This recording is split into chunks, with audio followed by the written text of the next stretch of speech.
Eto na mga kababayan ko, may bagong pasabog si Bukeke! From Director, di ba? Banata mo yan si Bukeke, hitad na yan. Okay, sabi dito mga kababayan ko, hindi daw mapapatumba si Bukeke kahit na maglaban-laban daw ang lahat. Ay, talaga ba? Totoo ba yan? So ito na, hindi ko na patatagalin. Ito yung climax natin. Pulutan ngayong gabi. Bukeke, may bagong paratang. Bukeke. Ayop ka magpangalan, direct. Antindi. Eto, tuloy natin. 300 or 400, 500, 1,000 keyboard warriors gamit ang pera ng bayan. They're not gonna win. Sa authenticos and legit na like you guys, at like sa akin, di ba? Ganito lang kasi yan, puting. Okay mga kababayan ko, ulitin ko lang. Sabi ni Bukeke daw dito.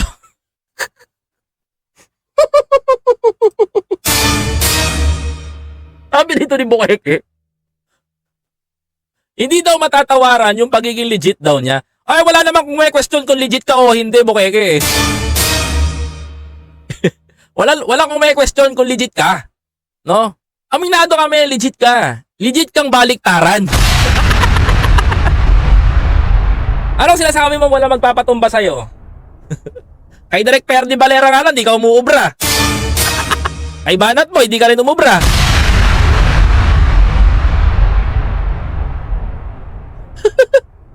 Diba? Mga kapatid. Pag sila ng 300 or 400, 500, 1,000 keyboard warriors gamit ang pera ng bayan. They're not gonna win. Sa authenticos and legit na like you guys, at like sa akin, di ba? Ganito lang kasi yan, puting. Hindi ka naman, ikaw na, bibigyan ka na namin ng corona, konti na lang. Nung kayo ay sinuportahan ko, ako yung pinaka-legit niyong support. Ha? Ha? Ano sabi mo? Nung sinuportahan mo si Marcos Jr. at si Lisa, ikaw ang pinaka-legit? Di atay ka, tinalo mo pa yung mga loyalista? Pastil ang kabukiki, ha? Pisting yawa kabukiki, ano mga pinagsabi mong ikaw ang pinaka-legit? Tinalo mo pa yung mga loyalistang nagaratay, nakipaglaban sa mga anti-Marcos na nagpangalan sa mga Marcos na inilagay nila talaga, pinaglaban nila, tinalo mo pa? Masabi mong legit ka? Ang pagiging loyalista, walang sinasabing legit yan. Mahalin mo ang Marcos, mga kababayan ko, hindi ba siya ang pagiging legit doon? Pastilan ka. Oy, Inday! Labas ko picture mo dito, sige ka. Oh, bukiki na ito, oh.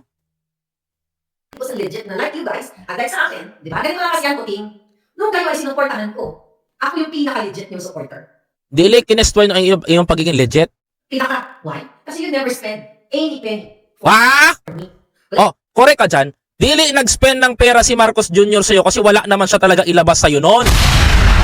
Dili magbigay si Marcos dahil dili niya kailangan magbayad ng troll kagaya ni Line.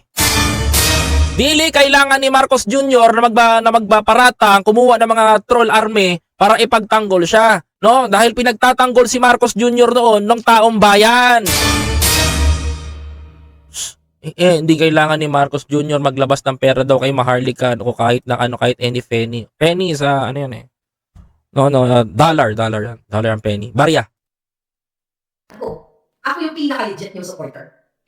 Why? Kasi you never spend any penny for me. Wala kayong pinayaran, libre lahat kasi coming from here. Oy, makalimutan ko lang ha. Di ba nagbenta ka ng BBM leggings?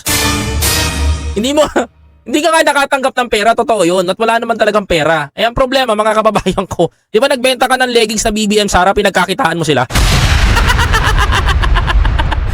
Hoy, Maharlika, wag ka sinungaling. Magkasama tayo sa GC nun. Okay? Pinopost mo pa sa GC ng UBIP yun. Di ako makakakalimot. Meron kang leggings na binibenta ni Pangulong Bongbong Marcos. Muntik mo pang bentahan buntik mo pang bentahan yung mga Marcos loyalist pagkakaperahan mo. Hindi mo nga pinirahan, totoo naman na hindi mo pinirahan.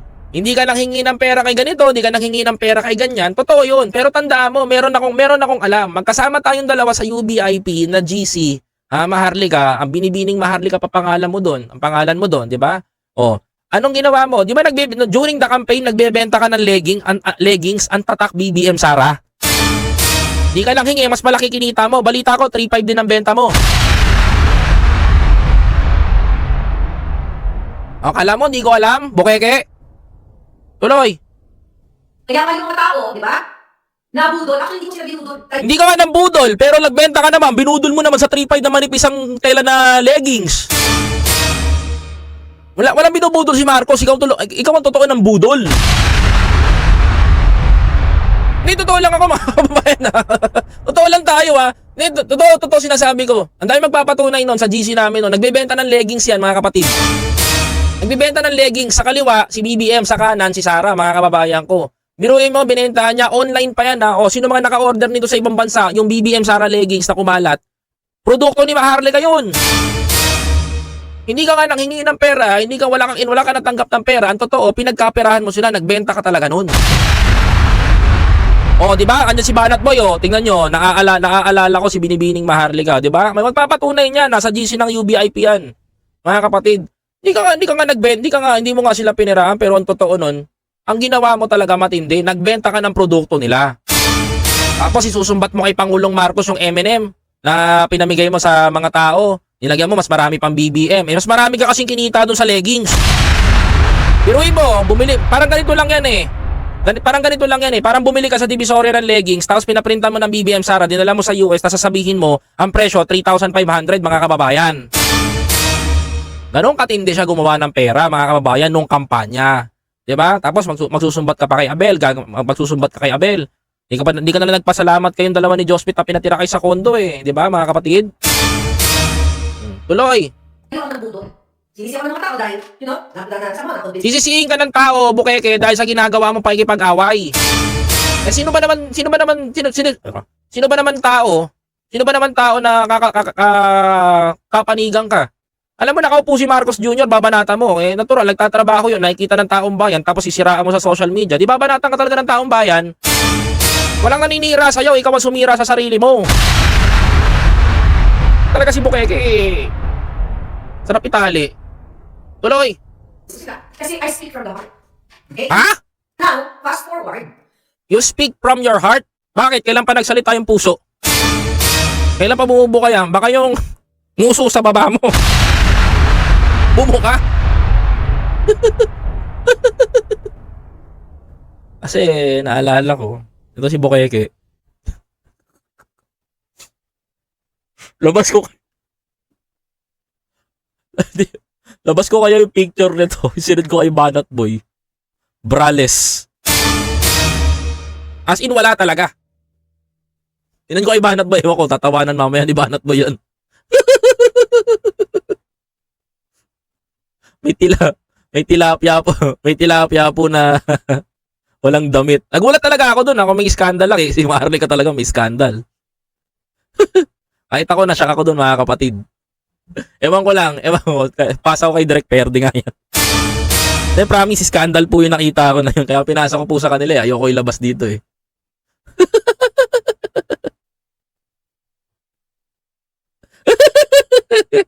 May ebidensya ako dito oh.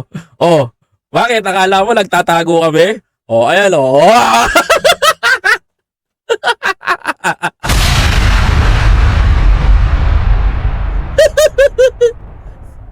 May skandal yan. Naku, ayoko lang banggitin mga kababayan ko. Kinikilabutan talaga ako.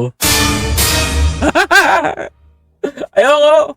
Wala kayo. Kay Banat Boy ko napapasikaso yun. Tuloy. Kahit ang gawin yung bayad sa mga tao, kahit ang rent ang nabayad sa kanilang pagkatao, itong mga kasunjulol na ito, hindi sila magwawagi. Hindi kayo magwawagi.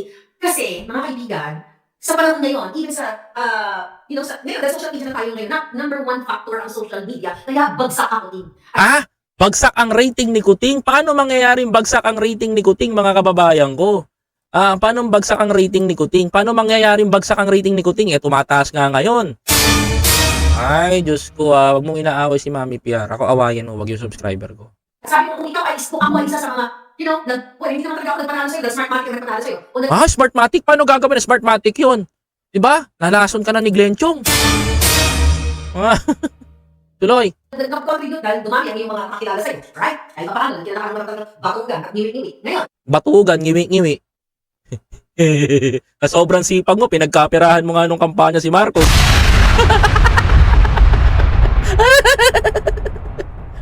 Sobrang sipag mo eh. Diba? Tuloy. Hindi niyo makukonvince ang tao. Kahit tambakan niyo ng pera, gamit ang pera ng bayan. Sandro, kahit anong gawin mo, the number one na ingredients to win the heart of the Filipino people is to be what? Authentic. Yan. Paano daw maging sabi ni Bokeke, mga kababayan ko, paano daw maging authentic para mawin mo daw yung puso ng mga Pilipino? Puta ragis. Nung kampanya nga ninyo, Duterte Days, puro kayo paawa. Dinaan nyo sa drama taong bayan. 'Di ba? Dinaan nyo sa drama, sa pasindak-sindak, ganun yung dinali si ang taong bayan. Kaya nakuha nyo yung sympathy. Ngayon, mga kababayan ko, ngayon naman, mga kapatid, ang problema ngayon, ganyan naman yung dadalihin ng taong bayan sa sympathy. Hindi sa pagiging authentic, no? Hindi sa pagiging authentic. Talagang nagawa mo na makuha yung puso ng mga kalaban ng mga Marcos being apathetic. Because your president is very pentenelic. Di ba, mga kababayan? Ganado o mga radyaw, ah. Huwag mo sisihin si Sandro. Wala kasalanan si Sandro dito. Ang harapin mo, yung kalaban mo, puro ka paligoy-ligoy, puro ka para sa taong bayan, eh. 'Di ba? Tandaan mo, walang kasalanan si Sandro. Ang ginagawa ni Sandro, yung sa Congress, trabaho niya. Okay? Para sa distrikto niya. Ikaw, ang ginagawa mo, nakakatawa lang eh. Sa totoo lang, kung sino-sino na dinadamay mo eh. Para sabihin mo si Sandro Marcos daw eh, ganito. Dito nag-umpisa eh. May tumawag daw si Sandro.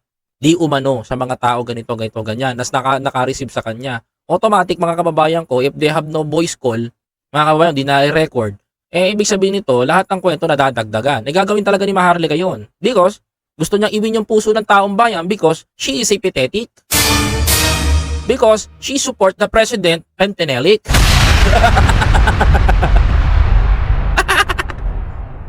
Tuloy. What is authentic? What is authentic, Pamela? Clarification. Pathetic. Nakakaawa. Authentic is Maharlika. Pathetic is Maharlika. Anoon? Tuloy. Why? Why? Kasi walang nagdidikta kay Maharlika. Wala nagdidikta sa'yo pero yung binabasa mo, sino nagdidikta nun? Niloloko nyo ba ako? Niloloko nyo taong bayan eh. Kung si Mamaw Dispenser nga, nakikita ko nagbabasa sa screen, sa salamin niya, kitang-kitang ganun, mga kababayan ko eh. Tapos ikaw wala kang binabasa. Kanino galing yung binabasa mo? Pare-pares kayo ng content lahat. Sino writer nyo? Sinong ghostwriter nyo? Huwag nyo nga kami niloloko. Magsama-sama kayo ni Coco Shokoy. Coco Shokoy. Tsaka ni Bokengkeng.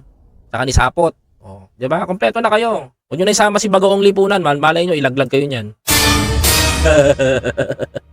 Tuloy. Na ito, ganito, ganyan. Di ba? Ito, bayaran kita, tinutirahin mo si ganito. Walang ganon. Pag kayo ay nag-recruit, kahit tapatan nyo ako ng 1,000 katao, 2,000 katao, sa social media, kahit sirahin nyo ako, mga kalanda. Akin nga lang, di ka na umuubra eh. Tapos kay Direk Perdi pa kaya. Di ba? Tapos gugurgurin ka pa ni Banat Boy. Wala ka na mukhang harap. Di ba? Alam mo, aminin natin ang totoo. Tingnan mo yung comment section mo. Huwag kang gumamit ng promo beta, hindi ka uubra, promise. Huwag kayo gumamit ng promo beta. Hindi kayo uubra. Tingnan mo yung comment section ng bagal. Tapos kumpara mo siya kay Coach Jarrett. Si Coach Jarrett, ang nanonood 3,000. Pero yung comment section bumabaha ng ganun. Ang bilis. Maharlika, nanonood 12,000, tapos kapatak ang comment. Niloloko mo ba kami nun? Halatang promo beta kayong dalawang gumagamit eh. Halatang promo beta yung ginagamit niyo, wag ganun. Diba? Hindi kayo magwawagi. Kasi they are not authentic, they are trolls, they are being paid. They are being paid daw, mga kababayan ko. Talaga ba? Baka maalala ko lang, no? Maalala ko lang, no? Baka mamaya maungkat yung Ako wag na. Ako na lang. Si Coach Jarrett ang magpapasabog sa'yo nung pagtinira mo pa siya. Ano is the message here, Sandro? Yung bagerang bakling. Ha? Si Sandro, bakla? Ano ang message na dapat iparating natin sa tao? Sige, kahit, alam mo, Sandro, kung hindi na sa smart market, maglaban tayo, lalampaso kita, sa totoo lang. Di ka rin mananalo. Tandaan mo, Bukeke. Anak ka ng teteng, di ka naman makakatakbo sa Pilipinas. Disqualified ka kagad. Pangalawa, di ka naman Pilipino. Talo ka kagad. Tapos lalabanan mo si Sandro Marcos. Kahit sa distrikto niya sa Ilocos ka tumakbo, di ka rin mananalo. Kahit baka wala ka pa makuha ang boto. Pinagawa ng smart magic ka. Kasi ano yung message sa tao dapat nung nagsasalita ng speaker? Ano ba yung message? What is my intention? Palanda. Here. What is the intention of the trolls? My intention here. Di ba narinig nyo sa bili ko? Para sa pagbangon, totoong pagbangon, bigyan ng atensyon. Okay lang pa tayo babangon kapag wala ng presidenteng matino. Diba, mga kababayan ko? Lumalaban daw siya para sa pagbangon daw ng bayan. Nakikibaka daw siya. Alam mo sa totoo lang, ang dami ng gumawa ng eksena mo eh. Halos lahat hindi nagtagumpay, halos lahat walang nagtagumpay, hindi nag-working lahat. Okay? Yung mas yakapin mo yung sinasabi ko sa'yo, no? Ganun no, ganun. Yakapin mo. Ha? Yakapin mo. Yung sinasabi ko sa'yo, kapatid. Kung ako sa'yo, Maharlika, ganito lang yan. No? Kung para talaga sa bayan yung laban mo, tingnan mo yung positivity ng ginagawa ng gobyerno. Anak ka ng teteng, sinuportahan mo si Duterte. 'Di ba? Oh, after ni Duterte, may nagtagumpay ba sa bayan? Wala, ganun pa rin sistema. Bakit? Kasi yung constitution, bigo mapalitan. Tama ako? Ha? Dumaan si Ninoy, dumaan si Gloria. Ano nangyari? Mga kababayan ko, bigo pa rin. Bakit? Mga kababayan ko, bigo pa rin ang Pilipino. Kasi bakit? Ba't sinasabi ni Ed Linggaw bigo ang mga Pilipino? You know what's the reason kung bakit sinasabi ni Ed Linggaw ng TV5 na bigo, bigo pa rin ang bayan? Kasi bakit? Mauunawaan mo na eh. Kasi yung constitution natin sarado pa rin sa taong bayan. Kung talagang para sa taong bayan ka, ipagtanggol mo ang konstitusyon, mapalitan natin yung 1987, wag mo kampihan. Masyado kang sarado ang utak, day! Ang pagiging bokeke, mga kababayan ko, walang magagawa yan. Ako, to be honest kahit tumakbo pa si Willie Rebillame, hindi natin mababago ang bansa natin. Hindi madadaan ng pasaya-saya at pamimigay ng isa-isang libo sa intabladong isang tao. Kung hindi natin mapapalitan ng ating konstitusyon. Konstitusyon versus sa prinsipyo ng taong bayan. Huwag kayong magpapabola sa susunod na eleksyon baka mamaya daanin na naman kayo sa pakending-kending at pa isa-isang libo lang. Anong teteng, oo. Para sa taong bayan ba itong mga to? Mga farmers, bigyan ng OFW na ganito, tulungan ng mga OFW, hindi mo lang sinasabi yan. Ba't hindi mo sinasabi? Di ba? Dapat sinasabi mo yun. Noong panahon ni PRRD, ilang OFW na tulungan ninyo? Kung hindi pa si Arnel lang naupo dyan sa OWA, hindi niya matutulungan lahat. Di ka naman nagtrabaho for the OFW, lahat ng trabaho si Arnel. Uy! I know the legacy of Arnel Ignacio, kaya kaya ko ilaban yan. Kaya nga gusto nyong pababain si Arnel, di ba? Papalitan nyo si Pebbles. Ano magagawa nun? Jadik din yun. Oh, basag kayo ngayon. Sapa, mga kababayan ko. Di ba? Marami kang in-expose. Ba't hindi mo pinarating kay PRRD? May nagawa ba si PRRD that time? Oo, publicity, bumisit dun sa patay. Yun lang. Tumulong ng ganito. Pero the rest ng trabaho, si Mocha at si Arnel ang nagtrabaho. Huwag nyo nga kami niloloko. Dami yung drama dyan. Si Kaki-Raki nga umamin, di ba? Pupunta kayo doon, magkakaroon ng isang drama, pagpatalitain nyo yung Dami sinabi ni Kaki sa akin about sa inyo. Dati nyo kasama yun eh. Diba? Tuloy. Mo na to. Kaya nga ako nag-message sa mga baka nang nyo, kayo Lisa, gawin na yung paka, kayo lahat dyan.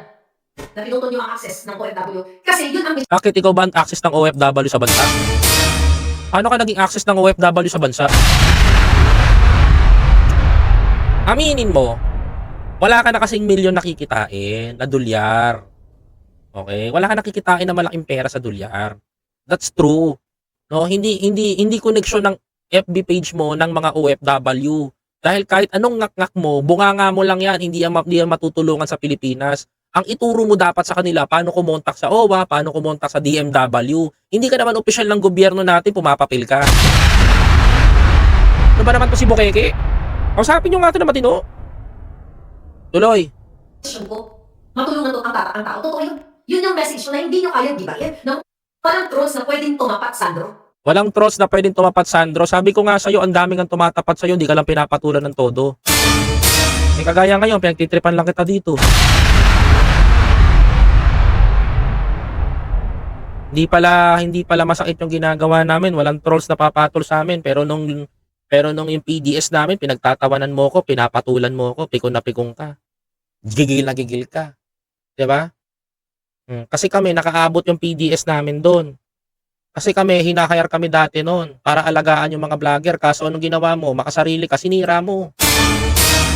Oh, baka magkalabasan tayong baho dito, sasabog din yan someday. Kahit umikot man ang tumbong mo, you cannot recruit someone na mayroong pure intention for the truth and for the Filipino people. Kasi ang i-recruit ninyo, sabi ko, kahit kapatid ako ng 1,000, 2,000 tao, umaandar lang sila kapag nilalamisan ninyo. O, Liga, challenge kita ngayon. Magdebate tayo, live stream. Live stream. Hindi, I challenge you. Kung talaga matapang ka, Maharli ka, live stream tayong dalawa. Kahit sa channel mo, bababain kita. Para maganda. Sagutin mo lang sa akin yung 51 billion. Explain mo nga. Ganun kadali. Matapang ka, di ba? Wala makakatapat sa'yo. Baka hindi ka makangakak sa'kin pag nilabasan kita ng ebidensya. Darating ang araw, di man ako makakatapat mo, may tatapat at tatapat talaga sa'yo. Well, malapit na rin yung araw na wala na kami makikita sa channel mo. Good luck. Nakita niyo ng impact? Nakita niyo yung effect ng kababuyan niyo sa Pilipino? At hindi ito nangyayari dahil trip-trip ko lang. Hindi, trip mo lang yan. Di ba nga sabi mo nun? Di ba? Tuloy. Nangyayari ito ay resulta ng kahayupan nyo sa Pilipino, Sandro. Ito yung pagpapower trip mo dyan. At pag sigas-sigaan mo, ito Sandro hinahamon kita. Hindi ako naglalibang dito. Tanggalin mo smart market, magbutuhan tayo yung people yung nagpumpukan yung mga tao. Market ka, Sandro, ilalampaso kita dahil wala kang alam. O ngayon, pili tayo. Sino pipiliin nyo? Press 1 for Marcos, press 2 for Maharlika. Dali! O ngayon na, sino pipiliin ninyo? Mga kababayan ko, magkaroon tayo ng poll, mga kababayan ko. O sige, sino ang gusto mo? Sino gusto mo nga sa eleksyon? O sino gusto mo? Sino gusto mo? O Marcos? Marcos o Maharlika. Maharlika. Sandro, ayan na, Sandro. O pili tayo dito. Maharlika. Maharlika. O ayan, create tayo ng poll. Maharlika, tingnan natin na sino gusto ng taong bayan. O ayan. O sige, go. 1, 2, 3. O okay, boto tayo. Kanino kayo? O sige, ngayon. O ayan. Magpilian tayo ngayon. O magpilian. O tingnan mo, lumalamang na si Sandro. O gusto ka ng taong bayan? Sige nga. O ngayon, tingnan natin. Madali o. O ngayon, o ayan o. Tingnan mo. O anak ka ng teteng o. Until na wala pa bumoboto sa'yo. O 100% from Sandro. O pipiliin mo taong bayan. Ayaw ka maiboto. Magtapat daw sila o. Ayan o. Dito lang o. Ilalampaso kita dahil wala kang alam. O. Totoong pangyayari sa Pilipinas. Paaral ka sa ibang bansa. Pabigat-bigat ka sa ibang bansa katulad ng nanay mo. Wala kang pakialam sa mga Ilocano. Diyan sa District 1 back. Dahil kung mayroon kang pagmamahal sa District 1 ng Ilocos, bakit sinama mo ang bag mo? Ayan ha. Tignan mo to ha. O ayan. O. Kahit sa mo tignan, bukeke. Kahit sa mo tignan, hinamon mo si Sandro ng botohan. O kaya nagbotohan tayo ngayon dito. O. Pili tayo. O, dalawa. O, may pasang-awa ka pa dito. May dalawa ka pang sugo dito na nag-Maharlika. Mga kababayan ko, dalawa. O, matuwa ka. Sabi sa Facebook, Sandro Marcos. Sandro Marcos sila. Number 1, Sandro Marcos. O. Alam mo, bukeke, wag mo na ipilit.